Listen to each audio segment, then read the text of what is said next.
All right, welcome. This is Jeff Hagee. Today, I'm excited to have this special guest with me. As you all know, I like to bring on guests that can really focus on speaking either to my entrepreneurs or my athletes about being a high achiever, about reaching elite levels and whatnot. And so today I've got someone that I'm really excited to talk to, and it's Will Lummus. Now, I'll let him tell a little bit more about himself, but he's a professional rodeo cowboy steer wrestler. For the last 2 years in a row, he's been number 2 in the world. He's five-time NFR qualifier. He's won the average title there. For those that know the rodeo world, it's a big deal. So, Will, thank you for being with us. Tell us a little bit more about yourself. Oh yeah, man. I started rodeoing in 2000, or rodeoing, I guess, for a living professionally in 2017. And man, I didn't make the national finals that year, but I learned a lot. Man, there was, I think as far as rodeoing, well, any sport really, but you got to learn how to win. You got to, there's so many obstacles that you have to overcome, and knowing when to take chances, knowing when not to take chances. Because our deal is strictly money won. So to make the national finals, top 15 money earners make the national finals. So knowing when to, I don't know if play it safe is the right word, but knowing when to play it safe and just win third or fourth, because that's going to pay a lot of money. And in the end, it's whoever makes the most money makes the finals. So I learned a lot. I struggled a lot my first year. But, I ended up 20th in the world and had a chance to make them at the end of the year and took some chances that I didn't need to take and ended up not making them. But then ever since then, it's been awesome, man. And I've made them 5 years consecutively now. So. Yeah, that's awesome. And I love how you kind of segue into that, because that's something I'd really like to talk a little bit more about, is taking those chances and how you have to push it. And there's a few things I'd like you to just kind of give your thoughts and ideas around, because, look at the Calgary Stampede last year, and, we get to the finals, and, what do you have to do? Do you have to be safe and make a good run? Do you have to push it? You went out and made I think it was the fastest run of the whole week of the whole Stampede. Or you look Absolutely. Or you look at, let's say, just recently at the NFR, look at Jesse Brown. He was just a few before you on day 10. He had a real opportunity to play it safe and make a lot of money in the average, but he went out and pushed it. And I think he was 3-4 or something like that. And then we look at, sometimes not playing it safe, and, what happened to you there on day 10, but talk a little bit more about that. Yeah. So, there's definitely times to take chances and times not to. And, man, I feel like Jesse Brown, right there, he had a great opportunity to make a lot of money. And, had a good steer. And, he did. He took a chance, and it's a gamble, and that's rodeo. So, when you take gambles, they pay off sometimes, and sometimes they don't. But, yeah, mine in the 10th round, that steer tried to outrun a couple people, and 2 rounds previous, and to win the gold buckle, I needed to be decent. So, I took a chance. Hindsight's 20/20. Stetson missed his steer shortly after I did. So, if I just go throw him down clean, I'm the world champion. But sometimes it just doesn't. I didn't know he was going to miss his steer, so that's, it's, I wish I could see it in the future. I'd have a lot more money, but, so would everybody else. But, no, it's just, one of them deals that I guess it come back to bite me in the tail, but honestly, if I did it again, I'd do the exact same thing. Calgary, yeah, my buddy Ty Erickson was winning first with a 4 flat. And I knew I had a good steer, but I knew I couldn't back off either. And it would have been easy to, because there wasn't really anybody after him, that had done good. So it would have been easy for me to back off and win $12,500, which is what second paid. or actually 15,000, I guess. But you know, if I did press it and tried to win first, you know, it paid 50,000. So there was a huge difference there, and that's when you know to take the chances and when not to. So. Right, absolutely. So talk to me a little bit about, you went from, like you were saying, it was 2017 that you got serious about it. You went from in 2016 making $6,000 to 2017 making almost 70 grand, and then every year just going up and up, and this year making over $250,000. What does it take to get to that elite level, and how is it that you are able to stay there? Well, you know, for me, 16 making what I did, you know, I was just still circuit rodeoing and finishing up college. And, I was in physical therapy school at that time too. So I had a lot going on then. Just battling those. And then, I went from my first year, I think I won like 60 something, 66 or 7,000 maybe. Yeah. And that year it took like 72,000 to make the finals. So, I was again really close. And my first year I had a great NFR. And I won like right at 200,000 that year. And then the next year I didn't have as good of a year. But I still won like 160. And then the last 2 years I've done 250,000 or better. So. It's really just, honestly, I'm more comfortable. I'm learning again. I mean, because you're constantly learning. You're learning how to win. You're learning how to play the game. You're learning the business side of it. And there's so many logistics that go into rodeo that people don't understand. That like you've got to realize that if you drive all night to a rodeo, you're obviously not as sharp as you're going to be, if you had a good night's sleep. So learning how to enter the rodeos, where to go, how to piece them all together where you can go to as many rodeos as possible, but still also be fresh and ready to rodeo. And also your horse too, because your horse is in the trailer just as much as you're in the truck.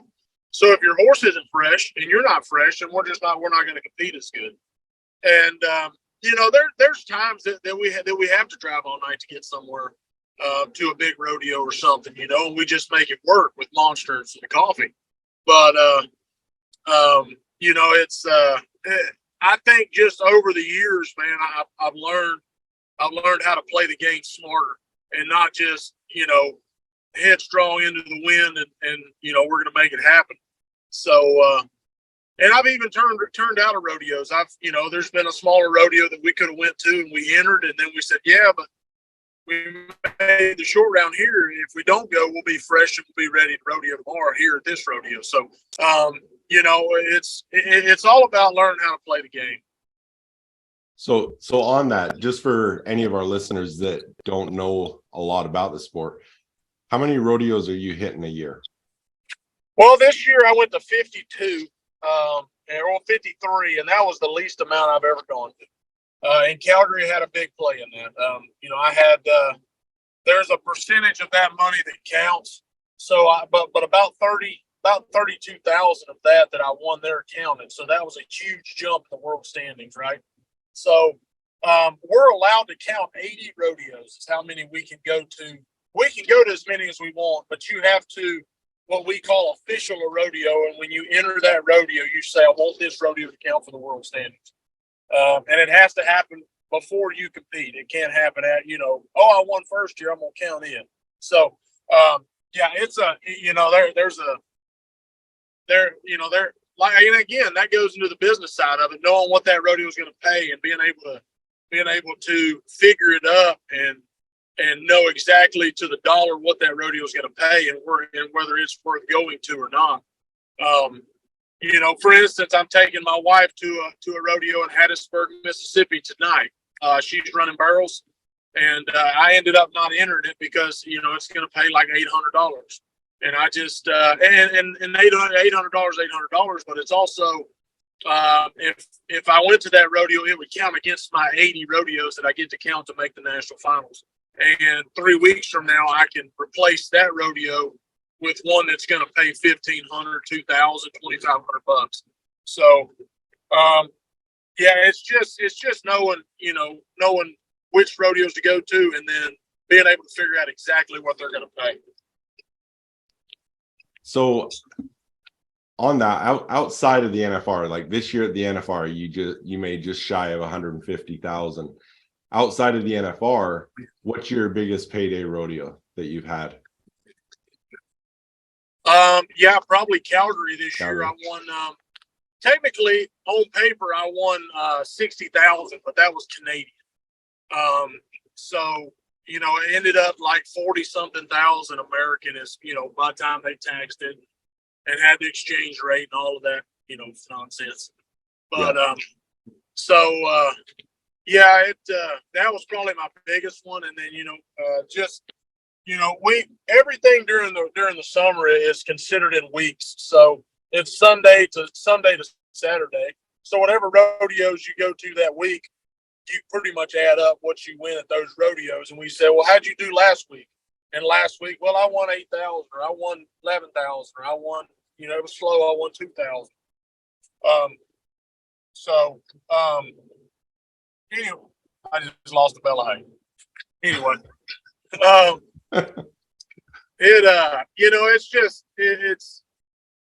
it's I guess like during the winter it's kind of harder because you go to the big rodeos during the winter, but you're going to 20 to 25 rodeos between January and May, and then from June to September you're going to go to probably 50. And we always say you need 50 rodeos at Reno. And Reno is kind of the first big rodeo that starts the summer. It's like the end of June. But if you have 50 rodeos left out of your 80 at Reno, then you can pretty much enter everything that you want to enter and be okay. So, there's a lot that goes into it that people don't realize, and logistics and all that stuff. But yeah, that's obviously you have more opportunity to make more money during the summer. Right. Now, so talking about becoming a lead at what you do, and whether it is entrepreneurs or athletes or whatever, talk about your network, and for you, the importance of who you travel with, the people you spend your time with, and who your mentors have been. Yeah, man. I try to surround myself with winners. Obviously, iron sharpens iron. So, as I get to rodeo, got 3 guys in the rig. Clayton Haas has made the finals 4 or 5 times. Has almost won an all-around world championship. Almost won a steer wrestling world championship. Dakota Eldridge is in the rig. He's a 2-time average winner at the national finals. Made the finals like 9 or 10 times. Ty Erickson's also in our rig. He's 2019 world champ. He's made the finals, I don't know, 6, 7, 8 times. So, it's really cool to be able to rodeo with guys like that because everybody has the same goal. And I also think it's really hard to be the best guy in that rig. And there's so many, I've been in a lot of different rigs and rodeoed with a lot of different people. And sometimes it's exhausting and I'm not tooting my horn, but sometimes it's exhausting being the best person in the truck or having the most money won at that current time in the truck, or having the best week in that truck, because it's hard to be able to celebrate because you're happy, but you're also, you don't want to step on your buddy's toes and hurt his feelings because he had a bad week. So being in a rig like I'm in now, it's really hard to have the best week, or to have the best, be the best guy in the rig, because everybody else is having great weeks too. And, it's when I may have the fourth, I may be number 4 in the rig that week, but it's fun because next week I might be number 1 and we're just battling, and we're battling against ourselves, but we're all on the same team. So I just really think that battling against somebody like that makes me better. And vice versa. I hope that them battling against me makes them better, So yeah, that's really I think picking who you're around and picking who's on your team is crucial, honestly. And did you have a mentor growing up that got you bulldogging? Yeah, so my uncle made the finals 4 times. Bob Okay. Lummus. He, and he rodeo with people like Joe Beaver and Bill Pace and a handful of other people. But a lot of people that I look up to, and I always roped. I roped calves and loved roping calves, and did all the way through college. I had it honestly better than a lot of people because I had my uncle right there in my corner that could teach. And I didn't have to go to schools, and I didn't have to do all the extras. So it was really nice just being able to have him there. And then my dad Hayes is really good, so he was always helping us. He always hazed for me, so we always had good horses. So it was always, the goal was always for me to make a living rodeoing. Even though I went to school for a long time. But I really had I had everything I needed to do it, which was amazing. That's very cool. I actually had a request to ask you something from my son. Do you put on a school? Yes, actually, I'm actually have one the first week of March. Okay. And I'm fixing to start doing some more because I got the head coaching position at a junior college here close to my house. And oh, really? I did. Actually, while I was rodeoing this summer, the job came up, got posted, and my wife sent it to me while I was rodeoing, and I was like, I don't know if that's something I really want to do. And then, the more I thought about it, it's a great way for me to give back, and that's what everybody's talking about. Now everybody's into conservation. We quail conservation or whatever it may be. There's conservation of everything, right? I feel like we have so much knowledge in our minds from rodeoing and doing what we've done, that we can give back and make it easier for the next generation. And that's what we're trying to do in college rodeo. Well, number one, people aren't as tough as they used to be. But, it's a great way for me to give back. And I'm going to start having probably 2 or 3 clinics a year whenever we get everything set up and kind of built and established in that aspect. That's awesome. That's really cool. And you know what? I learned to steer wrestle from my brother and my cousin, but I had mentioned to you that one of my mentors was Blaine Peterson, and that's how it started, was going to his schools. And he was really good to me. And I was actually thinking about it this morning because I knew we were going to be talking, and some of the funnest times I remember sitting up in the lobby of his arena with him, Lyman, Todd Bogus, some of those guys, and I was just a young kid, and they just treated me so well. So that's really cool to be able to take some of those kids under your wing. Yeah, absolutely. And that's what I try to tell the guys. When I have a clinic, I tell them, there's so many. I feel like when you go to these clinics, we got to do this for 15 minutes. We got to do that for 15 minutes. Then you got to go to this stage. You got to do that. So, my thing is, I just want to practice with you. I really do. I want to watch you practice, and then I want to see. I don't want to change really anything. I just want to kind of refine some things that you're doing. And so that's my thing with the clinics. Is I just try to, practice with the guys and just show them what I think might help. Yeah, that's awesome. So one of the things you mentioned about when you're traveling with the guys, and that's one of the things I love about sport, is you've got to learn to deal with failure. You might go have a terrible run at a rodeo, and you've got to turn it around that afternoon or that evening and run another steer. How do you deal with that on the confidence level to put that behind you and move on to the next? Yeah, man, my thing is just, I have 15 minutes. Well, everybody says you got a 15-minute rule, right? Well, mine's 20 because the first 5, you're just pissed.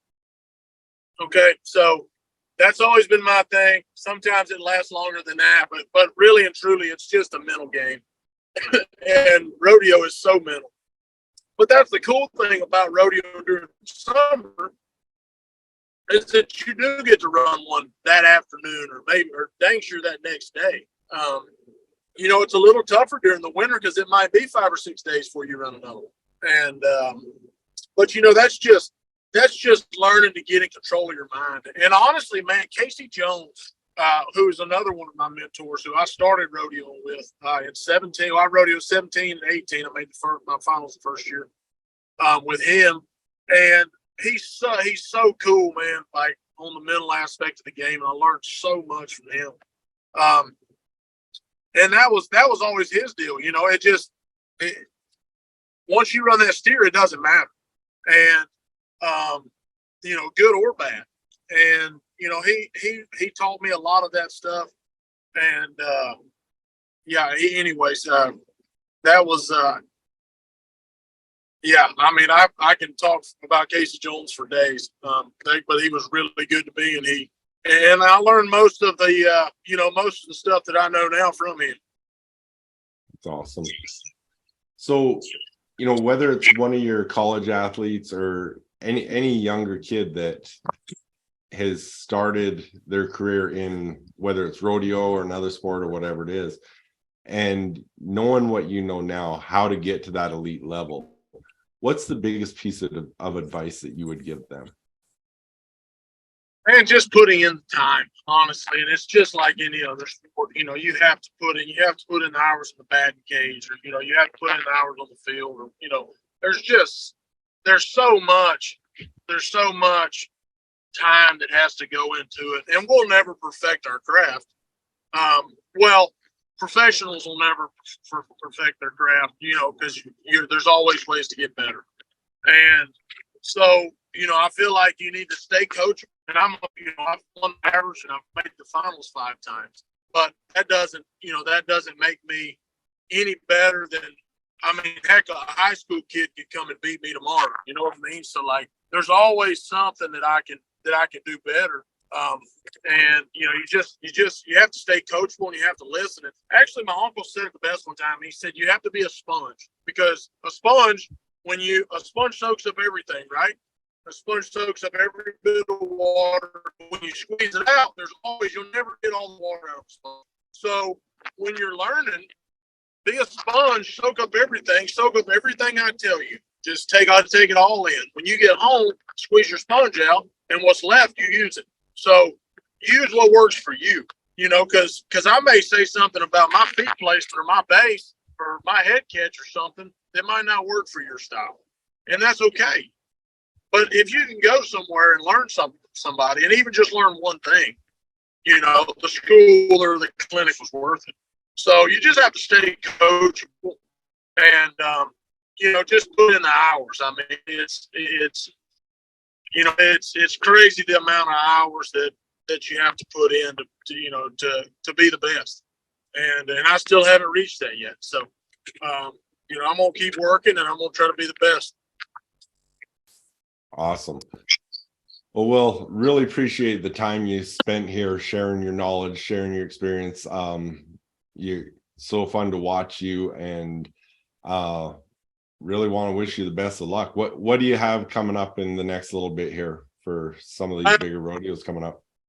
I'll go to Fort Worth. I'll go actually to my, I guess I call it my hometown, or South Haven, Mississippi, Saturday, tomorrow night. And then I'll go to Fort Worth on Monday and Tuesday. And then hopefully, if we do good, we'll stay there all week for the semi and all that stuff. So hopefully, Monday and Tuesday will go good. And then after that, we'll be, we'll go to Jackson. We'll go to Kissimmee and Okeechobee, Florida. Then we'll go to San Antonio. So we've got a bunch of rodeos lined up and a bunch of good ones too. So there's a lot of money in the future, hopefully.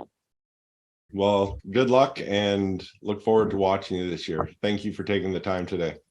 You bet, man. I appreciate you having me. Athletes put a lot of time, money, and effort into the physical aspect of their sport, but they often neglect the mental game. And the mental game, it's just as important as the physical. In fact, it's often the differentiating factor between good and great athletes. If you really want to reach your full potential, if you want to be a great athlete, you've got to pay attention to the mental game. Now, come and join us in the Confident Athlete program, where you're going to learn how to develop powerful mindset, extreme self-confidence, and really take your game to the next level. Come and check us out at confidentathleteprogram.com/membership. Who you surround yourself with really does matter. The people you associate with and spend time with have a huge impact on who you become and what you do in your life. Hi, my name is Jeff Hagee, and I want to tell you about my Inner Circle Mastermind group. This is a group that's designed to surround you with like-minded high achievers who will help you to think bigger and amplify the performance of your business and your life while tearing down all the barriers that are holding you back. A mastermind is the fastest way to get you to the next level. If you're ready to network and connect with other successful entrepreneurs and influencers, go to coachhagee.com/mastermind.